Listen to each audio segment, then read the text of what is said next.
A video started circulating on Twitter this week claiming to show ordinary Chinese citizens being handcuffed and forced to take COVID tests at gunpoint. At the time of making this report, it had already racked up about 600,000 views, with thousands of people sharing it to their networks.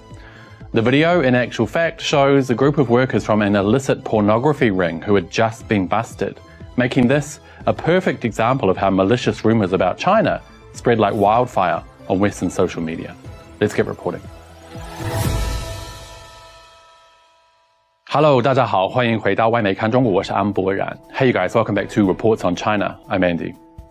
Over the past few days, several people on Twitter have sent me a video purporting to show ordinary Chinese citizens being forced to take COVID tests by SWAT police at gunpoint. The original video, posted by a Twitter user who constantly spreads misinformation about China, said the following. Chinese citizens handcuffed lining up under the SWAT team's watch to take their daily mandatory COVID test, to keep their QR code COVID pass valid, to keep their life going on. Is this what you want for the rest of your life? Even without watching the video, I could smell bullcrap, since no one in China, obviously, would be handcuffed and forced to take a COVID test. When I watched the video, it was instantly clear that the people featured had just been arrested for a crime that had left them feeling ashamed. You can see some of those handcuffed have their heads down in shame. My first guess was they were members of a company undertaking some kind of fraud or scam. If you keep watching the video, you can see other ordinary members of the public walking by freely. One of the biggest giveaways was this woman who walks by nonchalantly without a mask.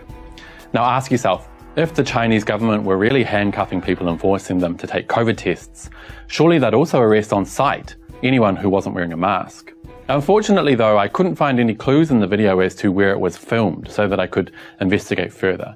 So I sent it directly to my friends over at Pengpai, or The Paper, who run a new Twitter account called The Paper Fact Check that debunks Western propaganda about China online. I knew if anyone could get to the bottom of this, it would be them. And sure enough, a few hours later, they got back to me and said they had undertaken a forensic investigation, totally debunking the video in question. They were able to find details in the video that showed it was taken in Lanzhou City, the capital of Gansu province, a beautiful city, by the way, that I've been to numerous times. In particular, they found two street store names, namely the Jingdong convenience store and Chenji fresh noodle restaurant. The video was shot specifically on Yanbei Road in Changguan District, Lanzhou City, Gansu province.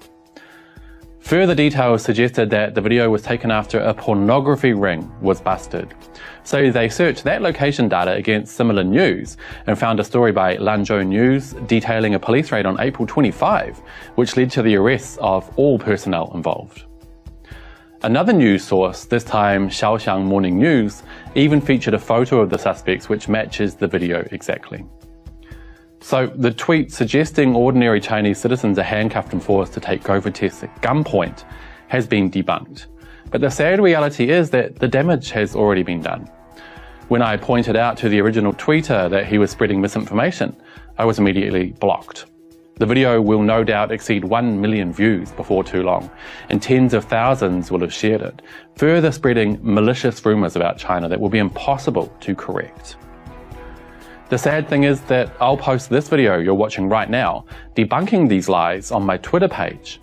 But since Twitter has labelled me as China state-affiliated media, it'll get hardly any views, probably not even 1,000. Ironically, Twitter gave me that label and limited my account because they suspect that I'm actually the one spreading misinformation. Go figure. So you guys, this is a really good case study of how easily anti-China misinformation spreads on Twitter, a platform that claims to care so much about the truth, while in actual fact actively helping to smear China. But we can't lose hope. If you see similar videos in the future, try your best to set the record straight. Also, follow my friends over at The Paper Fact Check and send them any similar videos you find in the future. I'm not sure they'll have time to debunk every single one, but we can at least try. Sorry, it's Editing Andy here. Just wanted to make another quick point, and that is that these people spreading lies about China rely on the fact that most people can't read Chinese and won't be able to find out the truth for themselves. The sad thing is, this is actually a really effective tactic, which means most of this kind of misinformation will go unchecked. Okay, back to the video. Thank you guys so much for watching and helping give China a fair shot. Let me know what you think down below, and I'll see you all next time. Bye bye.